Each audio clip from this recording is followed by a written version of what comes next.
Inindisyonan at opisyal na ipinagkaloob ng Philippine National Police ang bagong kagamitan sa isang seremonya sa Camp Crame bilang bahagi ng pagpapatibay sa kakayahan at kahandaan ng kapulisan sa pagtugon sa iba't ibang operasyon at emergensiya.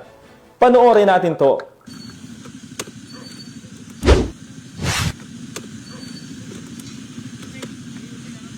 Arestado ang dalawang drug suspect sa sinagawang joint buy-bust operation ng City Drug Enforcement Unit, Bukidnon Provincial Intelligence Unit, katuwang ang mga kapulisan ng Valencia City Police Station sa mga kapulisan ng Valencia City Police Station sa barangay nito lamang ikalabing-anim ng Nobyembre taong kasalukuyan.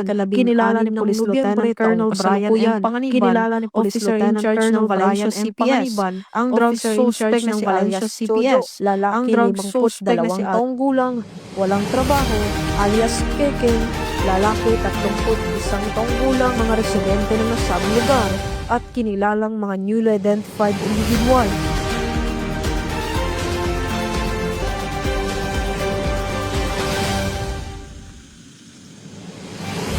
Sa ikinasang joint buy-bust operation ng mga operatiba ay nagresulta sa pagkakakumpiska ng mga pakete ng hinalang sabu na may standard drug price na 45,550 pesos, isang cellphone at isang 500 peso bill na ginamit bilang buy-bust money. Ang mga suspect ay nakaharap sa kasong paglabag sa RA 9165 o Comprehensive Dangerous Drugs Act of 2002. Mula dito sa Police Regional Office 10, ako ang inyong Police News Network Correspondent Patrol Woman Danasa Berdos, alagad ng batas taga-taguyod ng Balitang Pulis.